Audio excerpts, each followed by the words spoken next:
Hello dear student. तो कैसे हैं आप सभी। आशा करता हूं कि अच्छे होंगे, मस्त होंगे, स्वस्थ होंगे और अपनी अपनी परीक्षाओं की तैयारी में लगे होंगे। तो आज है चैप्टर 6 रजनी, जिसके लेखक हैं मनु भंडारी, और इसमें अंत में आपको 30 महत्वपूर्ण क्वेश्चन दिया जाएगा। तो चलिए हम लोग चैप्टर की ओर चलते हैं।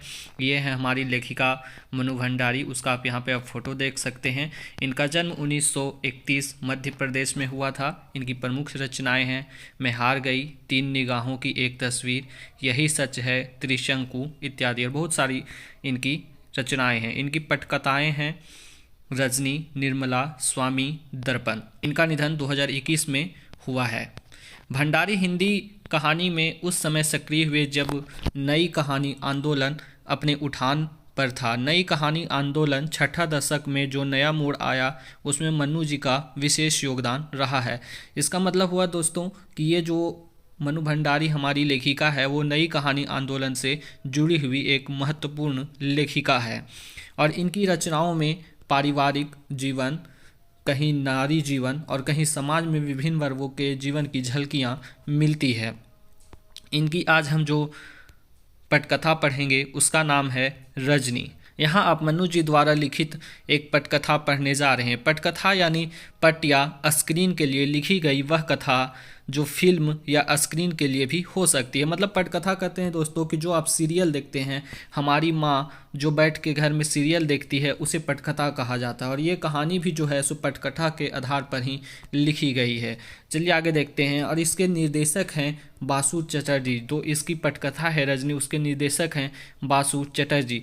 बासु चटर्जी के निर्देशन में बने इस धारावाहिक की हर कड़ी अपने में स्वतंत्र और मुकम्मल होती थी, और उन्हें आपस में गूंथने वाली सूत्र रजनी थी।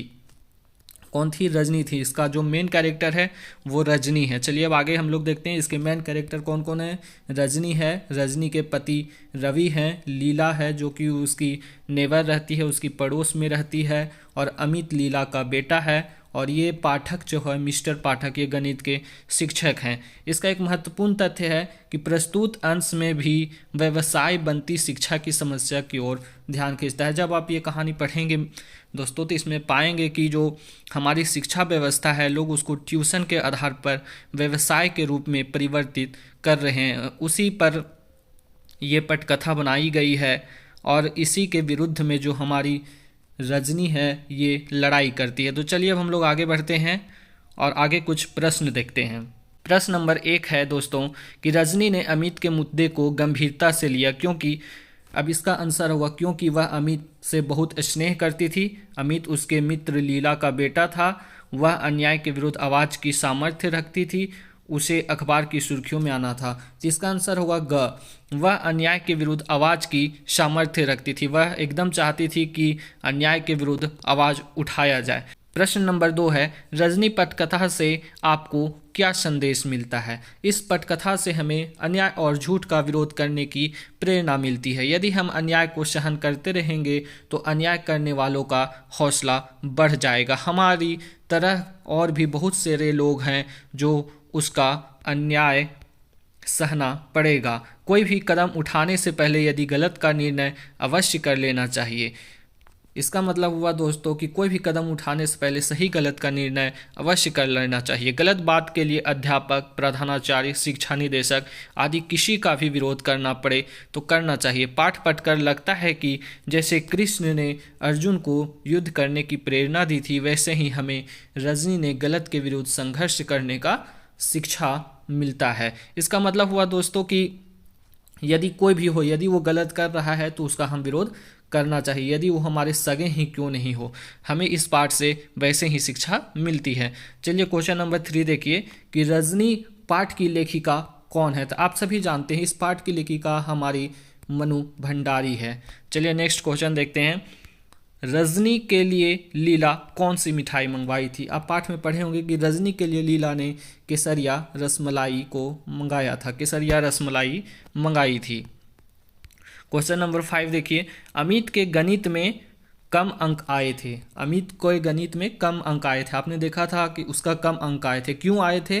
तो उसने बहुत से सवाल गलत किए थे, उसने ट्यूशन नहीं ली थी, उसने अपने गणित के अध्यापक से झगड़ा किया था, या उसने गलत अध्यापक से ट्यूशन लिया था। इसका आंसर होगा कि उसने ट्यूशन नहीं लिया था। उसका गणित का शिक्षक जो मिस्टर पाठक था उसे बार बार अप्रोच करता था कि तुम मुझसे ट्यूशन लो, नहीं तो मैं नंबर काट दूंगा।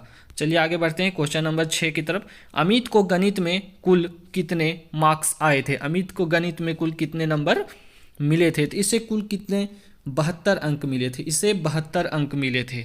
चलिए आगे देखते हैं क्वेश्चन नंबर 7।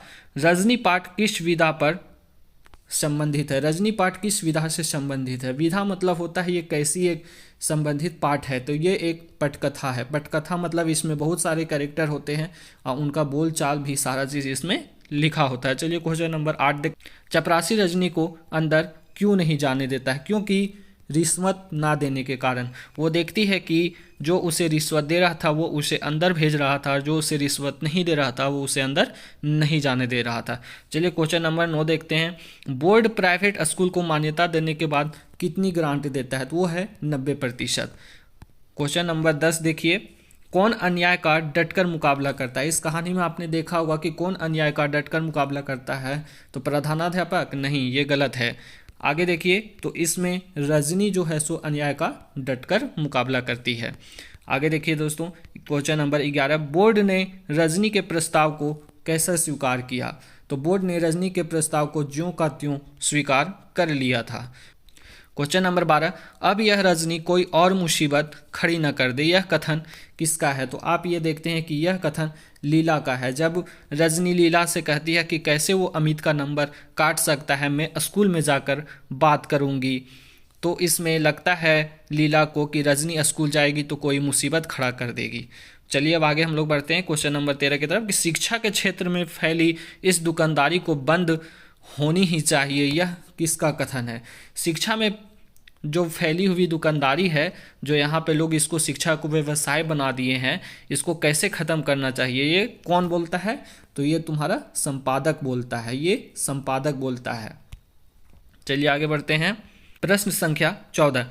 पाठक सर से कुल कितने बच्चे ट्यूशन लेते थे? तो उनसे कुल 22 बच्चे ट्यूशन लेते थे। उनसे कुल 22 बच्चे ट्यूशन लेते थे। प्रश्न संख्या 15। पाठ के अनुसार शिक्षा क्या बनती जा रही है? इस पाठ के अनुसार यदि आप देखेंगे तो शिक्षा एक व्यवसाय बनती जा रही है। इसको लोग पैसे पर तोलना स्टार्ट कर दिए हैं। इसको लोग पैसे पर तोलना प्रारंभ कर दिए। हम कहीं भी पढ़ने जाते हैं तो उसका फीस इतना है कि एक गरीब घर का बेटा कभी भी पढ़ाई नहीं कर सकता है। चलिए आगे बढ़ते हैं क्वेश्चन नंबर 16। अमित स्कूल में कौन से स्थान पर आया था? जब वह अपने घर में रिजल्ट लेके आया तो रजनी और लीला सोच रही थी कि वो फर्स्ट या सेकेंड आएगा, पर बेचारा अमित 6ठे स्थान पर आया था। चलिए अब हम लोग क्वेश्चन नंबर 17 देखते हैं। इनमें से शिक्षा शब्द का पर्यायवाची क्या है? तो ये सबसे आसान है, पढ़ाई लिखाई विद्या अधिगम। अधिगम मतलब ही शिक्षा ग्रहण करना होता है, तो इसका आंसर उपरोक्त सभी होगा। चलिए क्वेश्चन नंबर 18 देखते हैं। हाफ ईयरली में तो अमित के कितने मार्क्स आए थे? कितने मार्क्स आए थे? तो उसके 96 मार्क्स आए थे। क्वेश्चन नंबर 19 है। गणित के अध्यापक ने अमित से क्या कहा? तो गणित के अध्यापक ने अमित से कहा था कि हाफ ईयरली परीक्षा में तुमने बहुत अच्छा किया, अगर ईयरली में तुम्हें पूरे नंबर लेने हैं तो तुरंत ट्यूशन कर लो। उसने ट्यूशन ना लेने पर परिणाम भुगतने की धमकी दी। उपरोक्त सभी बातें कही थी। वो धमकी भी दे रहा था कि यदि तुम मुझसे ट्यूशन नहीं लोगे तो इसका परिणाम तुम्हें भुगतना पड़ेगा। क्वेश्चन नंबर 20 है। अमित की मम्मी ने गणित का ट्यूशन लगाने से क्यों मना किया था? तो आप सभी जानते हैं कि अमित गणित में बहुत ही होशियार था।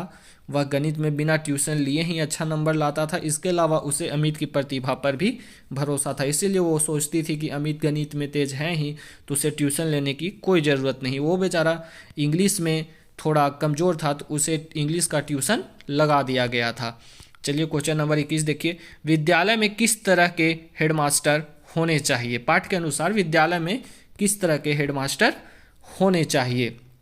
तो विद्यालय में जो ट्यूशन के नाम पर चलने वाली धांधलियों को रोक सके, जो मासूम और बेगुनाह बच्चों को ऐसे टीचर के शिकंजे से बचा सके जो ट्यूशन न लेने पर बच्चों को नंबर काट लेता है, जो अपने कर्तव्यों के प्रति जिम्मेदार हो। मतलब उपरोक्त सभी तरह के हेडमास्टर होने चाहिए। क्वेश्चन नंबर 22 देखिए, रजनी संपादक को ट्यूशन रोकने से क्या क्या लाभ बताती है। इस कथा को आप जब पढ़िएगा तो इसमें पाइएगा कि रजनी जो ट्यूशन में हो रही धांधली है, जो व्यवसाय है, उसको रोकने के लिए संपादक के पास जाती है। वो उसका क्या क्या लाभ गिनाती है। तो इससे प्रभावित अनगिनत बच्चों व उनके माता पिता को ट्यूशन की समस्या से राहत मिलेगी, बच्चों का भविष्य सुधर जाएगा, वे शिक्षा को बड़ा मानेंगे ना कि पैसा को।